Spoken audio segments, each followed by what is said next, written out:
From Wish TV and the All Indiana Podcast Network, this is the News 8 Daily 8 Podcast, a Wish TV News 8 update. Hello, I'm Jeremy Jenkins, and this is your News 8 Daily 8 Podcast for Thursday, August 1st. We begin with the Delphi Murders case. In a few hours, we could have a decision on the evidence that will be allowed in the Delphi Murders case this October. We've been covering the series of hearings all week on Wish TV. The most recent hearing saw Richard Allen's confessions and deteriorating mental health taking the center stage. An ISP detective revealed that Allen confessed over 60 times with disturbing behavior linked to extended solitary confinement. The defense argues his mental health suffered, while the prosecution claims it improved with medication. Another high-profile case update, this one on the Muirs. Former Colts player Daniel Muir and his wife Kristen are scheduled to be back in court today in the case involving their once-missing son. Daniel Muir is charged with domestic battery. Both he and his wife Kristen are charged with obstruction of justice after their 14-year-old son was missing for more than 2 weeks. Today will be the first time the two will face a judge since they were released from jail in Cass County on a $5,000 bond back in July. Initially, a judge did not grant bond because of concern that the two were a flight risk. Today's hearing is scheduled to start at 1 this afternoon. On to some news making international headlines. The Defense Department says the mastermind behind the 9/11 attacks will plead guilty in exchange for a life prison sentence. Federal prosecutors say an agreement was reached with Khalid Sheikh Mohammed and his two accomplices yesterday after 2 years of negotiations.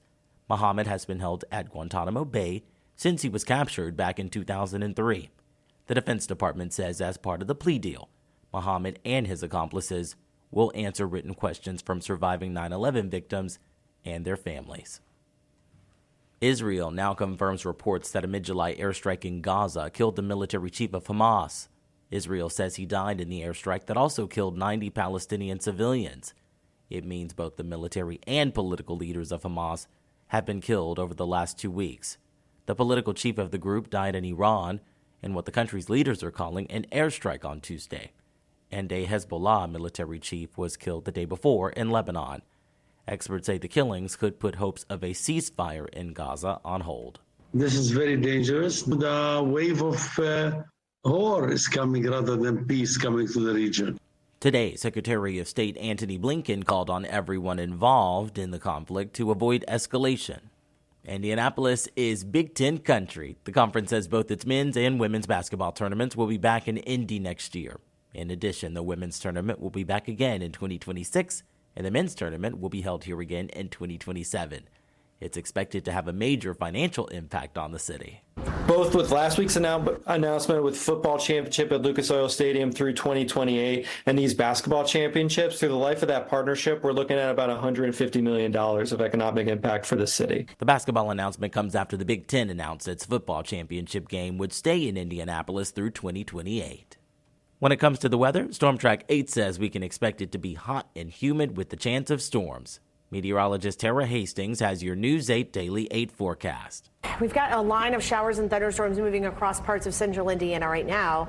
This is only line one. We've got another line that's going to develop, I think, later this afternoon into the evening hours. And that secondary line could pack a punch with some strong to severe thunderstorms. Right now, nothing severe, just seeing lots of heavy rainfall and some lightning as well south of Indianapolis.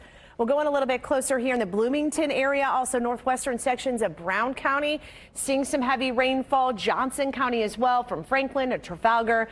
And it's just south of Martinsville, we're seeing some moderate to heavy rain. And then eastern sections of the state, a couple of lone showers popping up across parts of Wayne County and then also around the Brookville area. Some moderate to heavy rain here as well. So this is this line kind of decaying a little bit here, that northern flank around Lafayette. So you're just going to see some light to maybe moderate rain and then some lightning and thunderstorms across parts of Bloomington as that little cell moves farther off to the north and east. We'll eventually see some quiet conditions, I think, later this afternoon, but that is going to be short-lived. Another round of showers and thunderstorms pushing through the area, I think, just in time for the evening rush hour. Strong winds will be possible with this line. Also, maybe a little bit of hail, and can't rule out maybe a quick spin up here across parts of the state, which is why we have a slight risk that's a level 2 out of a level 5 that some of these thunderstorms may be on the stronger side. We do have some cloud cover out there right now, but temperatures still climbing. 77 degrees right now in Indianapolis, and the dew point values into the lower 70s as well. So incredibly humid conditions expected today. If we see some sunshine, we will see temps climb into the upper 80s, near 90. Feels like temperatures, though, even with that high humidity, I think we're going to rise.